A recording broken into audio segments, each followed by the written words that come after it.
घर घर भक्ति की शक्ति चैनल में आपका स्वागत है। भगवान श्री कृष्ण के जन्मदिन के उपलक्ष्य में जन्माष्टमी त्योहार पर उनकी विशेष पूजा की जाती है और उनकी प्रिय वस्तुओं का भोग लगाया जाता है। आइए जानते हैं जन्माष्टमी कब है और इस अवसर भगवान श्री कृष्ण को किन चीजों का भोग लगाने से वे प्रसन्न होते हैं। भाद्रपद यानी भादो का शुभ महीना शुरू हो चुका है। इस महीने में 2 महापर्व मनाए जाएंगे, जिसमें से पहला है जन्माष्टमी और दूसरा है गणेश चतुर्थी। जहां जन्माष्टमी भाद्रपद के कृष्ण पक्ष में मनाई जाती है, वहीं गणेश चतुर्थी शुक्ल पक्ष में पड़ती है। भादो माह का पहला सबसे बड़ा त्योहार जन्माष्टमी भगवान श्री कृष्ण को समर्पित है। आइए जानते हैं यह त्योहार कब है और इस मौके पर भगवान श्री कृष्ण को किन चीजों का भोग लगाने से वे प्रसन्न होते हैं। जन्माष्टमी कब है? साल 2024 के हर व्रत, पर्व और त्योहार की तरह जन्माष्टमी को लेकर भी लोगों को कंफ्यूजन है कि यह 25 को है या 26 अगस्त को। बता दें कि भगवान श्री कृष्ण का जन्म भादो माह की कृष्ण पक्ष की अष्टमी तिथि को रोहिणी नक्षत्र में आधी रात को हुआ था।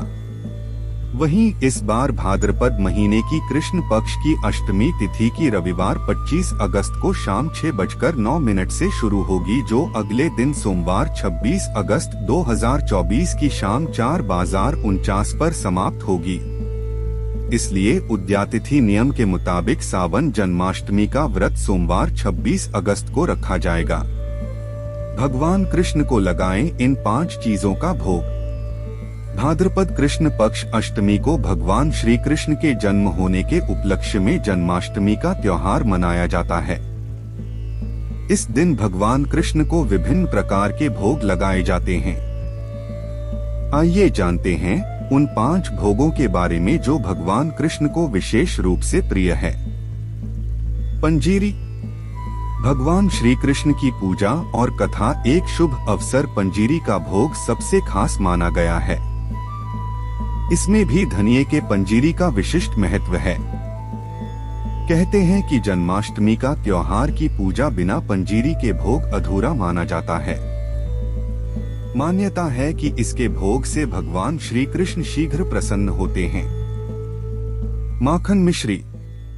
यह भोग तो भगवान को अति प्रिय भोगों में श्रेष्ठ है, जो बचपन माँ यशोदा उन्हें दिया करती थी। मान्यता है कि गाय की दूध से बने शुद्ध मक्खन या माखन में मिश्री मिलकर भोग लगाने से भगवान कृष्ण प्रसन्न होकर मनचाहा फल देते हैं। बता दें, भगवान श्री कृष्ण बचपन में मैया यशोदा सहित गोपियों के घरों से माखन चुराकर खा जाते थे, इसलिए उनका एक नाम माखन चोर भी है। श्रीखंड। श्रीखंड दही से बनता है, जो भगवान कृष्ण को बेहद प्रिय है। गुजरात में द्वारिका सहित पूरे गिर प्रदेश में भगवान श्री कृष्ण को यह मीठी और स्वादिष्ट भोग सदियों से लगाई जाती आ रही है। मालपुआ। कहते हैं भगवान कृष्ण को राधा रानी के चावल के बनाए हुए मालपुए बेहद प्रिय थे। इसका जिक्र अनेक कृष्ण ग्रंथों में मिलता है। इसलिए भगवान श्री कृष्ण को मालपुआ का भोग लगाने की परंपरा सदियों पुरानी है। मान्यता है कि इस भोग को लगाने से कई लाभ मिलते हैं, जो मुख्य रूप से धार्मिक और आध्यात्मिक दृष्टिकोण से जुड़े हुए हैं। मोहन भोग। गेहूं के शुद्ध आटे को गाय के शुद्ध घी में भूनकर पंचमेवा और मिश्री चूर्ण के साथ बनाया गया मोहन भोग भगवान श्री कृष्ण का एक सबसे प्रिय भोग है, जो यूपी बिहार सहित पूर्वी भारत में अधिक प्रचलती है।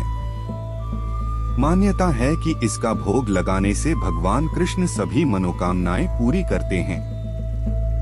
कृष्णा जी की ये कहानी आपको कैसी लगी कमेंट करके जरूर बताएं। हमारा उद्देश्य है घर घर भक्ति की शक्ति को पहुंचाना। अगर आप लोगों को ये कहानी पसंद आई हो तो वीडियो को लाइक करें, शेयर करें और चैनल को सब्सक्राइब करें।